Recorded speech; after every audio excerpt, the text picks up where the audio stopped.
नमस्कार।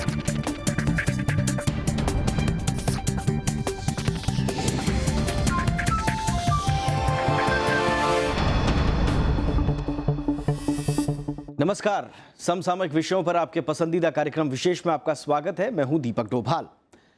ब्रिटिश काल से ही पुलिस की छवि जनता के मन में आतंक और दहशत का पर्याय बनी हुई है। इसे बदलने के लिए कई बार आवाज उठी। खुद पुलिस महकमे से जुड़े लोग पुलिसकर्मियों के व्यवहार को बदलने के लिए कदम उठाने की बात कह चुके हैं, लेकिन ये कवायद आज तक आंदोलन का रूप नहीं ले पाई। आज भी पुलिस का नाम सुनते ही लोगों के जहन में क्रूरता, अमानवीय व्यवहार, रौब, उगाही, रिश्वत या प्रताड़ना जैसे शब्द गूंजने लगते हैं। आलम यह है कि जनता और पुलिस के बीच अविश्वास की ये खाई लगातार बढ़ती जा रही है और गहरी होती जा रही है। क्रिकेटर रविंद्र जडेजा की पत्नी रीवा सोलंकी से पुलिसकर्मी की ओर से अभद्रता के मामले ने एक बार फिर से पुलिस और जनता के बीच के रिश्तों पर बहस को जन्म दे दिया है। कौन सही है और कौन गलत, ये फैसला कानून करेगा, लेकिन एक जिम्मेदार नागरिक होने के नाते आपको इस मामले में जानकारी होनी जरूरी है। आपको अपने कानूनी अधिकार जानने जरूरी हैं। आज विशेष में हम इन्हीं अधिकारों की बात करेंगे। साथ ही बात होगी पुलिस सुधारों की भी, पुलिस की समूची व्यवस्था और उसके इतिहास की भी इसी बहाने बात जरूर करेंगे। तो शुरू करते हैं आज का विशेष।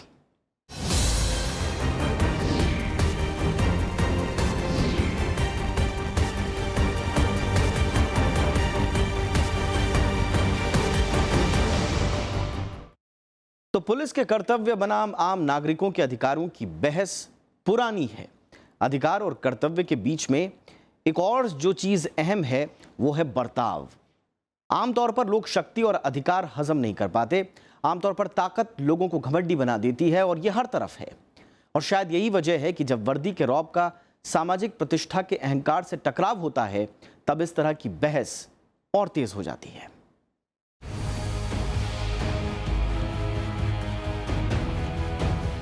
निष्पक्ष सेवा, शांति और सुरक्षा, ये गुजरात पुलिस का ध्येय वाक्य है। यानी गुजरात पुलिस की प्रतिबद्धता लोगों की निष्पक्ष सेवा करना, राज्य में शांति कायम रखना और तमाम नागरिकों को सुरक्षा मुहैया कराना है। देश के सभी राज्यों में पुलिस कुछ ऐसे ही दावे करती है। पुलिस का मूल कर्तव्य ही नागरिकों को सुरक्षा मुहैया कराना और परेशानी में उनकी मदद करना है। लेकिन अक्सर पुलिस पर ही नागरिकों की सुरक्षा से खिलवाड़ के आरोप लगते हैं। कई बार वर्दी के नशे में पुलिस वाले अपना फर्ज भूल जाते हैं। हाल ही में गुजरात के जामनगर में ऐसा ही हुआ। यहां क्रिकेटर रविंद्र जडेजा की पत्नी रीवा के साथ एक पुलिस वाले ने मारपीट की। आरोप है कि रीवा की कार पुलिस वाले की बाइक से टकरा गई। इसके बाद दोनों के बीच कहासुनी हुई और पुलिस वाले ने सरेआम रीवा की पिटाई कर दी। ये कानूनी तौर से भी गलत है और सामाजिक तौर से भी गलत है, लेकिन ये एक इंसिडेंट है रोड रेज का, जो इस कंट्री में होते रहे हैं। हर तीसरे दिन सुनाई देता है कि रोड रेज हो रहा है। इस पर्टिकुलर इंसिडेंट ने थोड़ी तूल पकड़ ली है दो वजह से। एक तो एक सेलिब्रिटी की वाइफ है, दूसरा जिसका बिहेवियर ठीक नहीं वो पुलिस वाला है, who are suppose to control the incidents of road rage. तो इसलिए इस पे ज़्यादा हंगामा हो रहा है। अदरवाइज रोड रेज के इंसिडेंट्स हर तीसरे दिन सुनाई देते हैं। इस तरह के मामलों में पुलिस वाले के काम के हालात, उनकी मानसिक स्थिति और अतिरिक्त दबाव में काम करने की दलील दी जाती है। लोग कहते हैं कि पुलिस वाले भी आखिर इंसान ही हैं, लेकिन खिलाफ दलील देने वालों का कहना है कि पुलिस वाले अगर इंसान हैं तो कम से कम इंसानों जैसा व्यवहार भी करें। काम का दबाव और काम करने के हालात का मतलब ये नहीं कि अपनी खुन्नस दूसरों पर उतार दी जाए या फिर अपनी विभाग की झल्लाहट आम नागरिकों पर क्यों उतारी जाए। हालांकि कई बार नागरिकों का व्यवहार भी संयमित नहीं होता, खासकर उनका जो किसी पद पर हैं या समाज में कुछ रसूख रखते हैं। इस लिहाज से माना जा सकता है कि ये बहस कर्तव्य और अधिकारों से ज्यादा सामाजिक है। ये मुद्दा कानून और अधिकार का नहीं, व्यवहार का है। हम तो ये नहीं कहेंगे कि कुछ बदला नहीं है, लेकिन अभी भी हमारी जो पुलिसिंग है बहुत आर्काइक है, वेरी प्रिमिटिव है। कुछ जो बदलाव आनी चाहिए, जैसे पीपल्स बिलीव, फ्रेंडली पुलिस जो बोलते हैं वो है ही नहीं, टू बी वेरी ऑनेस्ट। दरअसल पुलिस के दबंग व्यवहार की जड़ें साम्राज्यवाद के काल में छिपी हैं। भारत की मौजूदा पुलिस व्यवस्था ब्रिटिश शासकों की विरासत है। ब्रिटिश शासकों के लिए पुलिस लोगों को काबू में रखने का जरिया थी, तब अपराध नियंत्रण, कानून व्यवस्था और विवाद निस्तारण के अलावा पुलिस का एक काम लोगों में शासक वर्ग का डर बिठाए रखना भी था। पुलिस उस काल की मानसिकता से बाहर नहीं निकल पा रही है। इधर आजादी के बाद और 1990 के दशक में आए उदारीकरण ने भारत में एक नया कुलीन वर्ग पैदा किया। ये वर्ग अपने आप को कानून से ऊपर मानता है। इन दो मानसिकताओं के बीच आम आदमी पिस रहा है। कानून की सख्ती भी आम आदमी को सहनी है और कुलीन वर्ग के शोषण की शिकायत भी नहीं कर सकता। ऐसे में पुलिस की मानसिकता में बदलाव और इस व्यवस्था को प्रभावी बनाने की मांग उठना लाजमी है। लीना शर्मा के साथ जैगम मुर्तजा, राज्यसभा टीवी।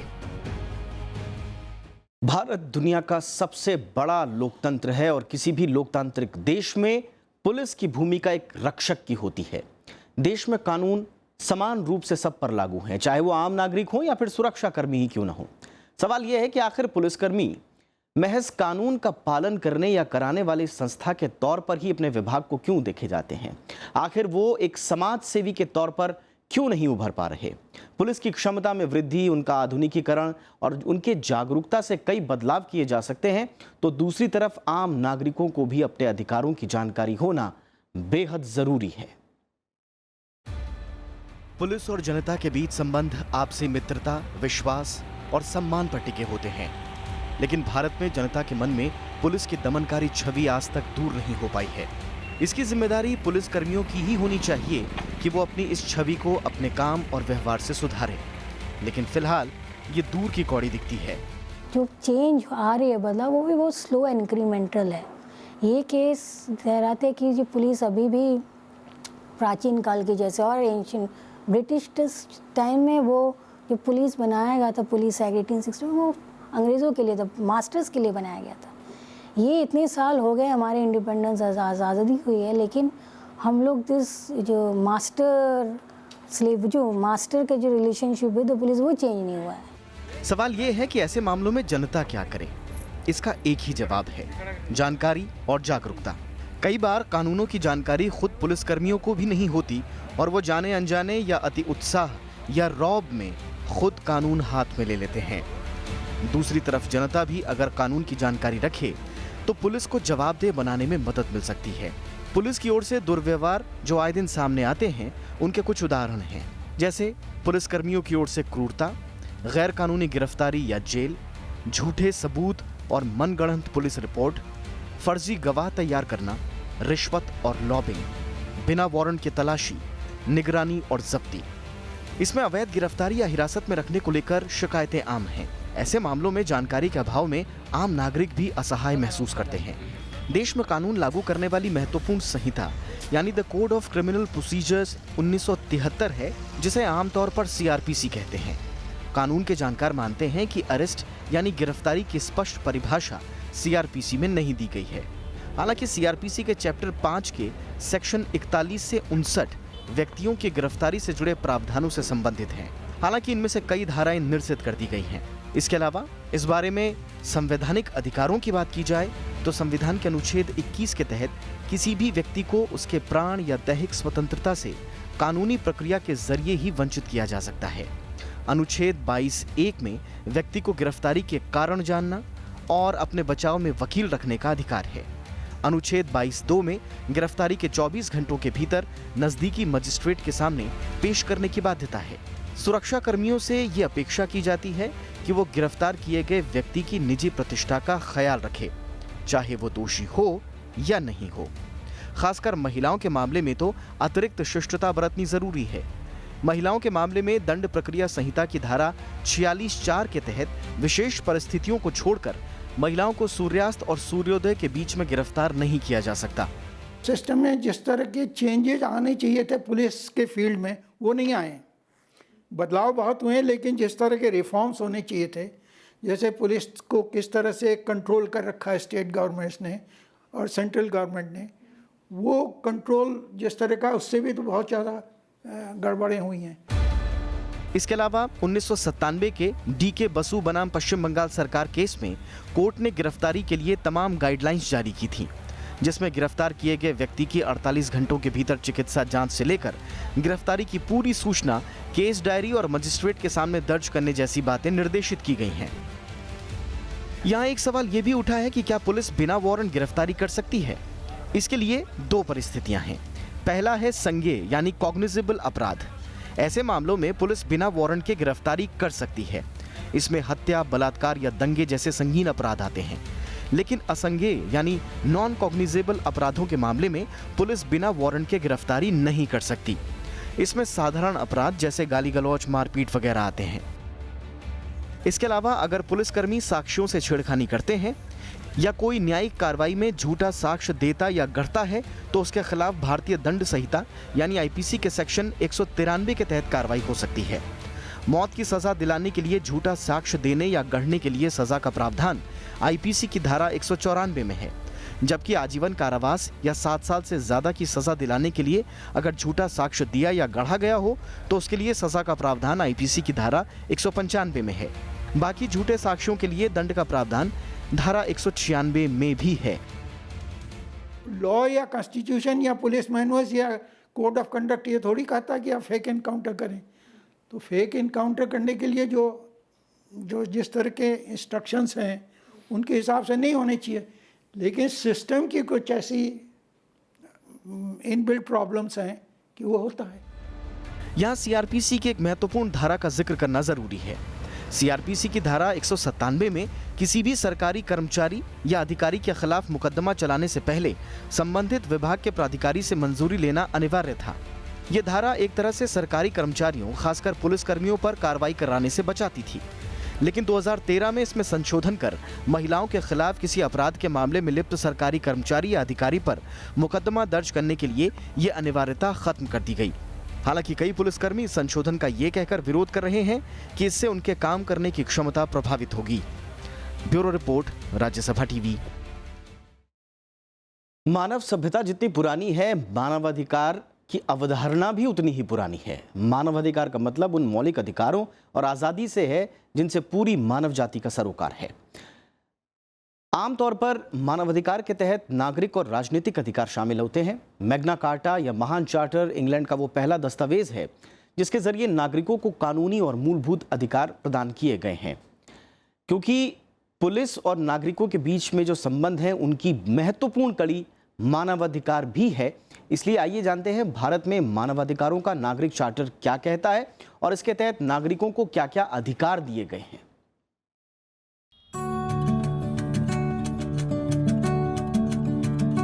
नागरिक चार्टर का मूल उद्देश्य प्रशासन और लोक सेवा प्रदान करने के संबंध में नागरिकों को मजबूत बनाना है। नागरिक चार्टर के जरिए उन समस्याओं को हल करने की कोशिश की जाती है जिनका सामना लोक सेवाएं प्रदान करने वाले संगठनों से हर रोज नागरिकों को करना पड़ता है। नागरिक चार्टर यानी नागरिक घोषणा पत्र एक ऐसा दस्तावेज है जो किसी संगठन द्वारा मुहैया कराई जा रही सेवाओं, उनकी शिकायतों का निपटारा, गैर भेदभावपूर्ण व्यवहार और पारदर्शिता को लेकर नागरिकों के प्रति प्रतिबद्धता को दर्शाता है। देखिए, पुलिस वालों का पहले तो कॉन्स्टिट्यूशन है जो सब पे लागू होता है। उसके अलावा लॉज हैं, सीआरपीसी है जिसमें सारा पुलिस के बिहेवियर को रेगुलेट करने के प्रोविजंस हैं। पुलिस का कोड ऑफ कंडक्ट है, पुलिस मैनुअल्स हैं डिफरेंट स्टेट्स के जिसमें यही इंस्ट्रक्शंस हैं कि किस तरह से पुलिस बिहेव करेगी पब्लिक के साथ। तो laws, constitution, manuals, code of conduct सारे फुल ऑफ उतना मतलब जो बिहेवियर के स्टैंडर्ड्स पुलिस के लिए ले डाउन किए हुए हैं इन सब चीज़ों में वो बहुत हाई हैं। नागरिकों को उनका अधिकार दिलाने के लिए कई विभागों ने अपने अलग अलग नागरिक चार्टर बनाए हैं।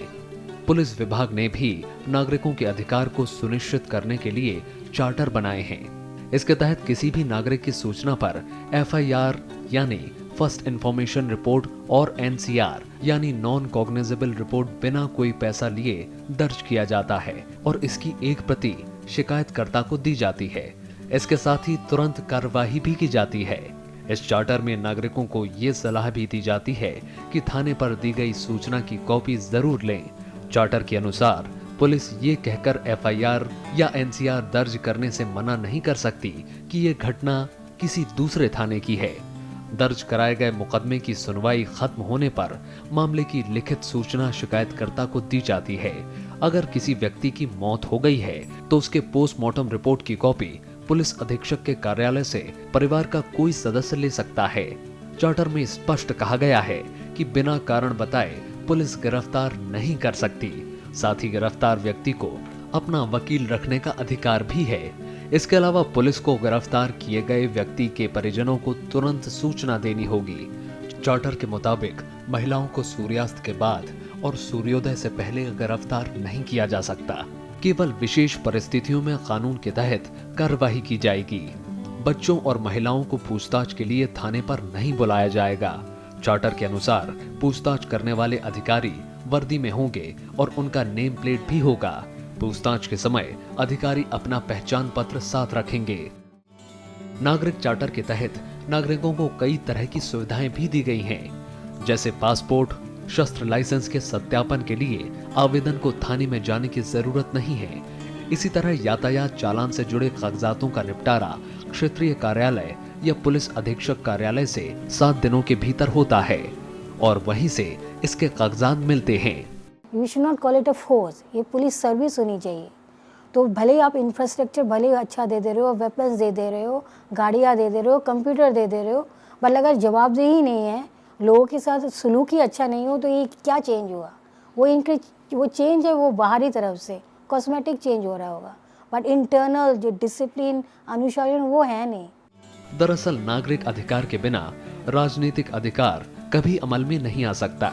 इन दोनों अधिकारों का उद्देश्य नागरिकों को मजबूत बनाना और उनका वास्तविक हक उन्हें दिलाना है, जिससे वे समाज के हर मामले में प्रभावकारी भूमिका निभा सकें। Bureau report, Rajya Sabha TV. Police की जिम्मेदारियों में अपराध रोकने के अलावा और भी कई काम हैं। मतलब जरूरी नहीं है कि सिर्फ अपराध होने की दशा में ही आपका पुलिस से सामना होगा। जिस तरह राज्य का दखल हमारी जिंदगी में बढ़ रहा है और पुलिस की जिम्मेदारियों में इजाफा हो रहा है, उसे देखते हुए पुलिस के काम करने के तरीकों और व्यवहार में सुधार लाना भी बहुत जरूरी है।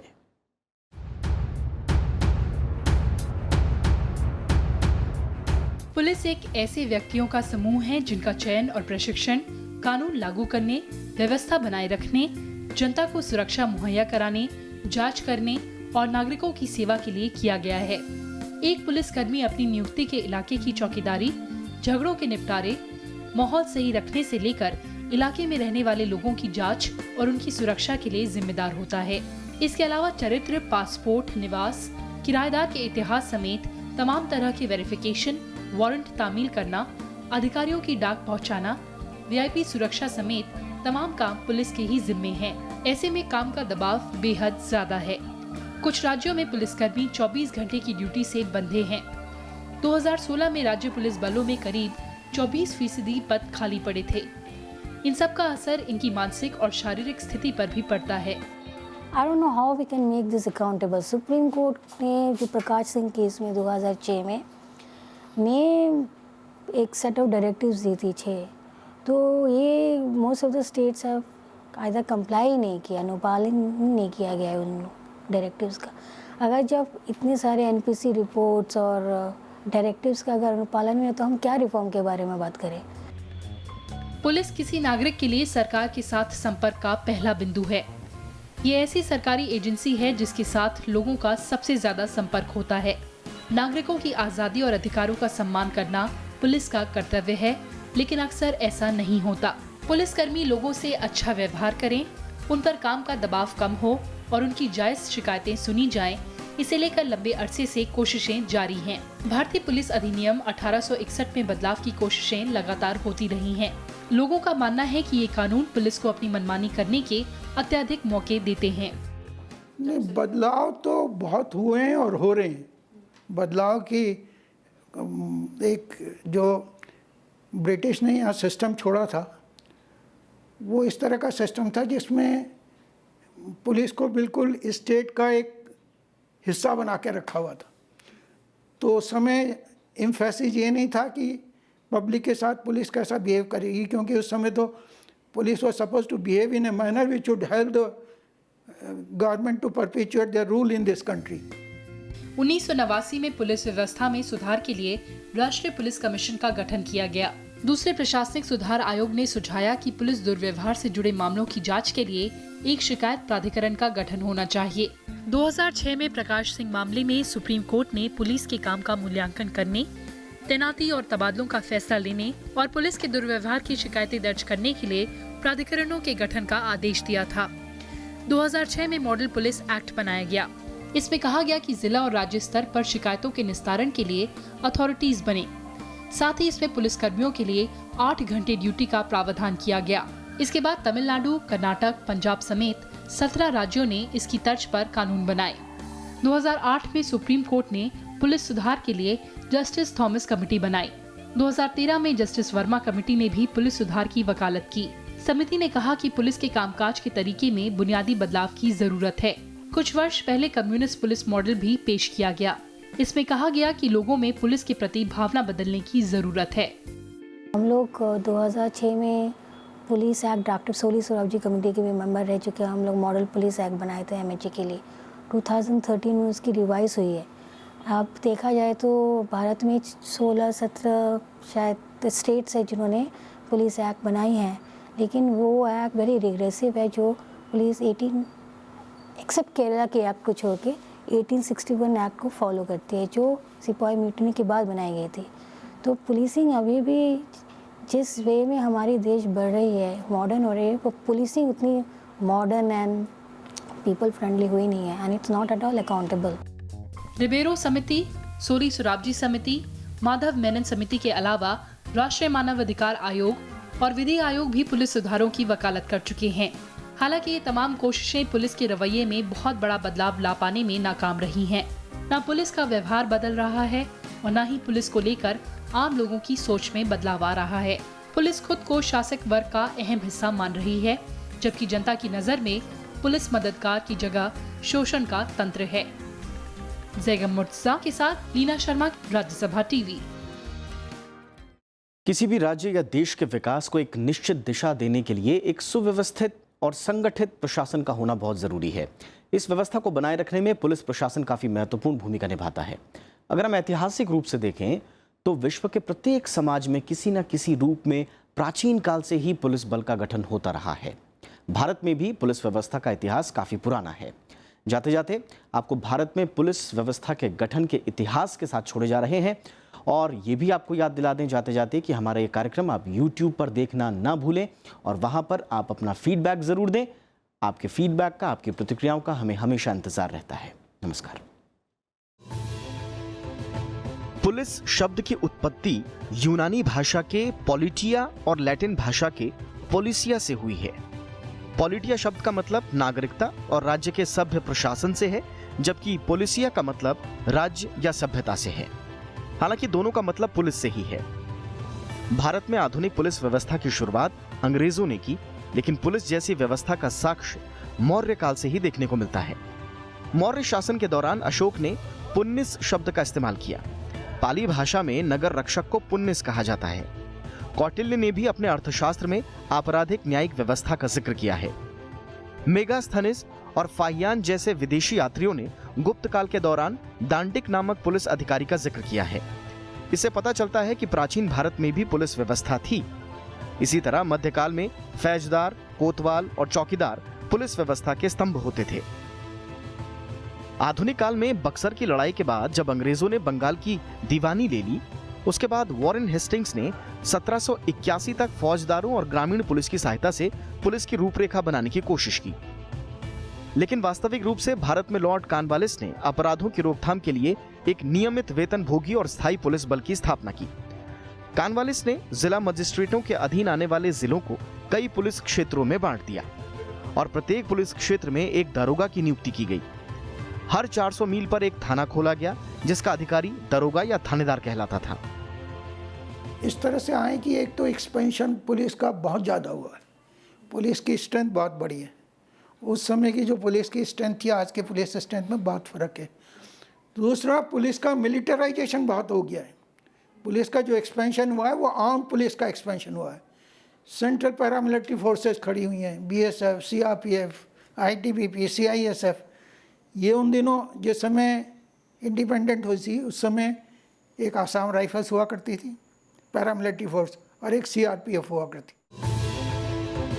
1857 के स्वतंत्रता संग्राम के बाद अंग्रेजों ने भारत पर अपना नियंत्रण मजबूत करने के लिए और पुलिस व्यवस्था में कई नई पहल की। 1860 में एक पुलिस कमीशन का गठन किया गया और इसकी सिफारिश पर 1861 में पुलिस अधिनियम तैयार हुआ, जिसका मुख्य उद्देश्य जनता को दबाकर रखना था ताकि दोबारा से 1857 जैसे हालात न हो।